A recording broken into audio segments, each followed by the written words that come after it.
রাজধানীতে প্রশিক্ষণ বিমান বিধ্বস্ত। এদিকে রাজধানীতে বিমান বিধ্বস্তে একজন নিহত, বহু আহত। জানাবো প্রশিক্ষণ বিমান বিধ্বস্ত, দগ্ধ 27 জনের অধিকাংশ শিক্ষার্থী, অবস্থা আশঙ্কাজনক।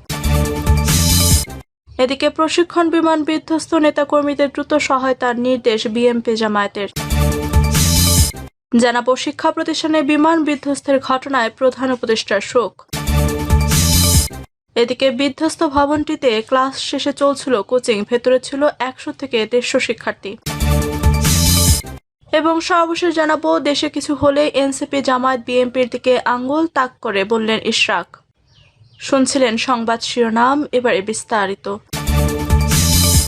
রাজধানীতে প্রশিক্ষণ বিমান বিধ্বস্ত। রাজধানী উত্তরায় বিমান বাহিনীর একটি প্রশিক্ষণ বিমান বিধ্বস্ত হয়েছে। সোমবার উত্তরা মাইলস্টোন কলেজ প্রাঙ্গণে এ দুর্ঘটনা ঘটে। তুরাগ থানার ডিউটি অফিসার মনিরুল ইসলাম বিষয়টি নিশ্চিত করেছে। আইএসপি জানিয়েছে, বাংলাদেশ বিমান বাহিনীর F-7 BJI প্রশিক্ষণ বিমান উত্তরায় বিধ্বস্ত হয়। বিমানটি 1টা 6 মিনিটে উড্ডয়ন করে, এর পরপরই বিধ্বস্ত হয়। বিমান সূত্রে জানা গেছে, প্রশিক্ষণ বিমানটিতে ছিলেন স্কোয়াড্রন লিডার তকির। ঢাকা মহানগর পুলিশের উত্তরা বিভাগের উপ পুলিশ কমিশনার মহিদুল ইসলাম বলেন, আমি 5 মিনিট আগে শুনতে পেরেছি মাইলস্টোন কলেজে এলাকায় একটি প্রশিক্ষণ বিমান বিধ্বস্ত হয়েছে। আমি ঘটনাস্থলে যাচ্ছি এবং বিষয়টি নিশ্চিত হওয়ার চেষ্টা করছি। ঘটনার পরপর সামাজিক মাধ্যমে ছড়িয়ে পড়া ভিডিওতে মাইলস্টোন কলেজের ভেতর থেকে ধোঁয়ার কুণ্ডলী উঠতে দেখা গেছে। এ বিষয়ে ফায়ার সার্ভিসের নিয়ন্ত্রণ কক্ষের ডিউটি অফিসার লিমা খানম বলেন, আমরা দুপুর 1টা 18 মিনিটে সংবাদ পেয়েছি যে উত্তরা মাইলস্টোন কলেজের কাছে একটি বিমান বিধ্বস্ত হয়েছে। ঘটনাস্থলে আমাদের 3টি ইউনিট কাজ করছে, আরও 2টি ইউনিট রাস্তায় আছে। এ বিষয়ে বিস্তারিত আর কোনো তথ্য আমাদের কাছে এই মুহূর্তে নেই। রাজধানীতে বিমান বিধ্বস্তে একজন নিহত, বহু আহত। রাজধানী উত্তরায় বাংলাদেশ বিমান বাহিনীর একটি প্রশিক্ষণ বিমান বিধ্বস্ত হয়েছে। সোমবার বেলা 1টা 6 মিনিটে বিমানটি উড্ডয়ন করে, এর পরপরই বিধ্বস্ত হয়। আন্তঃবাহিনী জনসংযোগ পরিদপ্তরের এক বিজ্ঞপ্তিতে তথ্য জানানো হয়। এ ঘটনায় একজন নিহত হয়েছেন বলে জানিয়েছেন ফায়ার সার্ভিস। আজ বেলা 2টার কিছু পরে ফায়ার সার্ভিসের নিয়ন্ত্রণ কক্ষের দায়িত্বরত কর্মকর্তা লিমা খান বলেন, আহত 4 জনকে বিমান বাহিনীর হেলিকপ্টারে করে সম্মিলিত সামরিক হাসপাতালে নেওয়া হয়েছে। লিমা খান বলেন, মাইলস্টোন কলেজের ক্যান্টিনের ছাদে গিয়ে বিমানটি পড়েছে বলে তারা প্রাথমিকভাবে জেনেছে। সেখানে 8টি ইউনিট কাজ করছে। সামাজিক মাধ্যমে ছড়িয়ে পড়া একাধিক ভিডিওতে দেখা গেছে বেশ কয়েকজন আহতকে সেনাবাহিনী উদ্ধার করে হাসপাতালে দিয়ে নিয়ে যাচ্ছে। প্রশিক্ষণ বিমান বিধ্বস্ত, দগ্ধ 27 জনের অধিকাংশ শিক্ষার্থী, অবস্থা আশঙ্কাজনক। রাজধানী উত্তরা দিয়াবাড়ি এলাকায় মাইলস্টোন স্কুল অ্যান্ড কলেজের পাশে একটি প্রশিক্ষণ বিমান বিধ্বস্ত হয়ে আগুন লাগার ঘটনায় অন্তত 27 জন দগ্ধ হয়েছেন। তাদের জাতীয় বার্ন ও প্লাস্টিক সার্জারি ইনস্টিটিউশনে ভর্তি করা হয়েছে। দগ্ধদের মধ্যে বেশিরভাগই শিক্ষার্থী এবং তাদের অবস্থাও আশঙ্কাজনক বলে জানিয়েছেন কর্তব্যরত চিকিৎসকরা। জাতীয় বার্ন ইনস্টিটিউশনের আবাসিক সার্জন ডক্টর শাওন বিন রহমান জানান, নারী ও শিশু সহ মোট 27 জন দগ্ধ অবস্থায় আমাদের এখানে এসেছে। অধিকাংশ শিক্ষার্থী এবং সবাই আশঙ্কাজনক অবস্থায় রয়েছে। এখনও আরও আহতদের আনা হচ্ছে। জরুরি বিভাগে একটি বিশেষ মেডিকেল টিম তাদের চিকিৎসায় নিয়োজিত রয়েছে।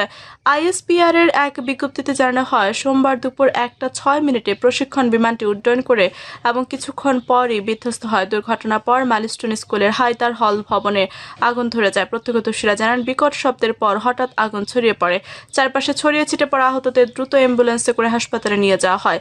মাইলস্টোন কলেজের একাদশ শ্রেণীর ছাত্র হাবিবুর রহমান বলেন, ক্লাস শেষে বের হওয়ার পর দেখি ক্যান্টিনের সামনে বিকট শব্দ হয় এবং মুহূর্তে আগুন ধরে যায়। প্রশিক্ষণ বিমান বিধ্বস্ত, নেতাকর্মীদের দ্রুত সহায়তার নির্দেশ বিএনপি জামায়াতের। রাজধানী উত্তরায় প্রশিক্ষণ বিমান বিধ্বস্তের ঘটনায় আহতদের সহায়তায় দ্রুত ঘটনাস্থলে যেতে নেতাকর্মীদের নির্দেশ দিয়েছে বিএনপি ও জামায়াত। এতে বলা হয়, বিমান বিধ্বস্তের ঘটনায় বহু হতাহতের আশঙ্কা করা হচ্ছে। ঘটনাস্থলে ফায়ার সার্ভিস, বিজিবি, পুলিশ ও সেনাবাহিনী উদ্ধার কাজ চালাচ্ছে। বিএনপির ভারপ্রাপ্ত চেয়ারম্যান তারেক রহমান যুবদল, স্বেচ্ছাসেবক দল, ছাত্রদল এবং বিএনপির স্বাস্থ্য টিমকে আহতদের সহায়তায় দ্রুত ঘটনাস্থলে যাওয়ার নির্দেশ দিয়েছে। এদিকে জামায়াতের পক্ষ থেকে এক বার্তায় বলা হয়েছে, বিমান বিধ্বস্তের ঘটনায় জামায়াতের সর্বস্তরের জনশক্তি এলাকাবাসীকে উদ্ধারের কাজে অংশগ্রহণ, আহতদের চিকিৎসা সেবায় সর্বান্তক সহায়তা করতে আহ্বান জানিয়েছে জামায়াতের আমির ডক্টর শফিকুর রহমান। জানা যায়, দুপুরে বাংলাদেশ বিমান বাহিনীর F-7 BJI মডেলের প্রশিক্ষণ বিমানটি মাইলস্টোন কলেজ এরিয়ায় বিধ্বস্ত হয়। বিমানটি বিধ্বস্ত হওয়ার তথ্য নিশ্চিত করে আন্তঃবাহিনী জনসংযোগ পরিদপ্তর জানিয়েছে, পাইলট ছিলেন ফ্লাইট লেফটেন্যান্ট তৌকির ইসলাম সাগর। বিমানে তিনি একাই ছিলেন। ফায়ার সার্ভিস জানিয়েছে, আগুন নেভাতে উত্তরা, টঙ্গী, পল্লবী, কুর্মিটোলা, মিরপুর ও পূর্বাঞ্চল ফায়ার স্টেশনে 8টি ইউনিট কাজ করছে। এছাড়া দুপুরে বিজিবি সদর দফতর থেকে এক খুদে বার্তায় জানানো হয়েছে, উদ্ধার তৎপরতা আইন শৃঙ্খলা রক্ষায় যোগ দিয়েছে 2 প্লাটুন বিজিবি। শিক্ষা প্রতিষ্ঠানে বিমান বিধ্বস্তের ঘটনায় প্রধান উপদেষ্টার শোক। শিক্ষা প্রতিষ্ঠানে বিমান বিধ্বস্তের ঘটনায় শোক জানিয়েছে প্রধান উপদেষ্টা ডক্টর মোহাম্মদ ইউনূস।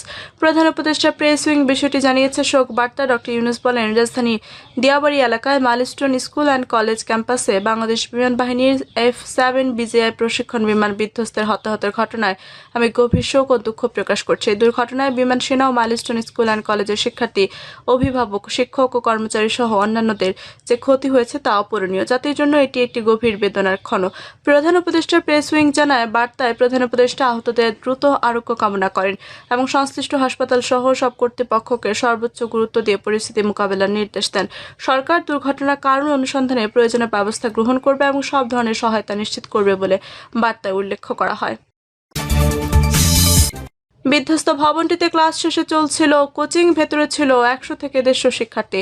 রাজধানী উত্তরায় বাংলাদেশ বিমান বাহিনীর একটি প্রশিক্ষণ বিমান মাইলস্টোন স্কুল অ্যান্ড কলেজের একটি ভবনে বিধ্বস্ত হয়েছে। এই মর্মান্তিক ঘটনায় ভবনটিতে আগুন ধরেছে এবং দুর্ঘটনার সময় সেখানে কোচিং ক্লাস চলছিল বলে জানা গেছে, যেখানে প্রায় 100 থেকে 150 জন শিক্ষার্থী উপস্থিত ছিল। এই ঘটনায় হতাহতের সংখ্যা বাড়ার আশঙ্কা করা হচ্ছে। উত্তরা আধুনিক মেডিকেল কলেজের জরুরি বিভাগের সামনে উপস্থিত এই কর্মকর্তা নাম প্রকাশ না করার শর্তে বলেন, এখানে আমাদের কতজন শিক্ষার্থী এখানে চিকিৎসাধীন রয়েছে আমি তার খোঁজ খবর নিতে এসেছি। যে ভবনটিতে বিমান বিধ্বস্ত হয় সেখানে 2য় শ্রেণী থেকে 5ম শ্রেণীর শিক্ষার্থীদের ক্লাস হতো। তবে ক্লাস শেষ হওয়ার পর, অর্থাৎ ছুটি হওয়ার পর বিমানটি বিধ্বস্ত হয়। তখন সেখানে কোচিংয়ে ক্লাস চলছিল। ভেতরে প্রায় 100 থেকে 150 জন শিক্ষার্থী ছিলেন। অনেকে হতাহত হয়েছেন। দেশে কিছু হলেই এনসিপি, জামায়াত, বিএনপির দিকে আঙুল তাক করে বললেন ইশরাক।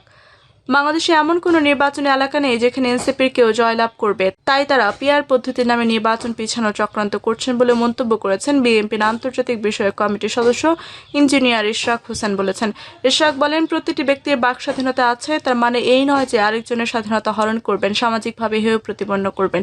এনসিপি আজকে যেভাবে শিষ্টাচার বহির্ভূত কথা বলছে তাকে গণতন্ত্র বলে না।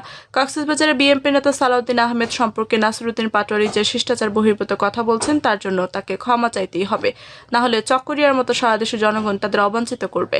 আজকে দেশে কিছু হলে এনসিপি, জামায়াত, বিএনপির দিকে আঙ্গুল তাক করে জানিয়ে তিনি আরো বলেন, তারা ভালো করে জানেন দেশে নির্বাচন অনুষ্ঠিত হলে বিএনপি জনগণের ভোটে নির্বাচিত হবে, তাই এক এক সময় এক এক অযৌক্তিক দাবি জানিয়ে নির্বাচন পিছানোর পায়তারা করছেন। জুলাই শহীদদের নিয়ে ফায়দা লুটা হচ্ছে মন্তব্য করে বিএনপির এই নেতা বলেন, আমি জানতে চাই জুলাই আন্দোলন এনসিপি, জামায়াতের কতজন শহীদ হয়েছে। এনসিপি নেতারাও ভালোভাবে জানেন পর্দার আড়ালে এই আন্দোলন তারেক রহমানের তত্ত্বাবধান করেছেন এবং বিএনপি ও ছাত্রদল, যুবদলের নেতারা মৃত্যুর অগ্রভাগে ছিলেন। আজকে ক্ষমতার লোভে তারা বেমালুম ভুলে গেছেন। তাই শুধু তাই নয়, তারুণ্যের অহংকার তারেক রহমানের বিরুদ্ধে কুৎসা রটাতেও তাদের বিবেকে একটুও কাঁপে না। এ সময় তিনি প্রশ্ন তোলেন, গোপালগঞ্জে আওয়ামী সন্ত্রাসীদের হামলায় বিএনপির 3 জন নিহত হলো, তখন কেন এত প্রতিবাদ হলো না? রাষ্ট্রযন্ত্র কেন নিশ্চুপ ছিল? এনসিপি সমাবেশকে ঘিরে যে 5টি জীবন গেল তার দায়ভার কে নেবে? এ সময় ইশরাক জানান, মুরাদনগরে উপদেষ্টা আসিফ সজীব ভুঁইয়া কি করছেন তা সবাই অবগত। একের পর খুন হচ্ছে, হত্যা হলেই যাচাই বাছাই না করে বিএনপির উপর দোষ চাপানো হয় বলেও তিনি মন্তব্য করেন। এ সময় তিনি অভিযোগ তুলে বলেন, যখন দেখে এখানে নতুন একটি দলের সম্পৃক্ততা রয়েছে তখন মিডিয়াও নিশ্চুপ হয়ে যায়। মুরাদনগরে বিএনপি নেতাকর্মীর উপর এখন যত নির্যাতন চলছে তা আওয়ামী লীগের আমলেও হয়নি বলে জানিয়েছেন এই বিএনপি নেতা। তিনি বলেন, জুলাই শহীদদের আত্মা আজ কষ্ট পাচ্ছে, কারণ শহীদরা কেউ জানতো না আমাদের আত্মত্যাগের মাধ্যমে কারো মাঝে ক্ষমতার লোভ জাগবে। প্রিয় দর্শক, এই ছিল এখনকার মতো সর্বশেষ সংবাদ। আপনি সব সংবাদ পেতে চ্যানেলটি সাবস্ক্রাইব করে পাশে থাকা বেল বাটনটি ক্লিক করে রাখুন। ধন্যবাদ সবাইকে এতক্ষণ সাথে থাকার জন্য।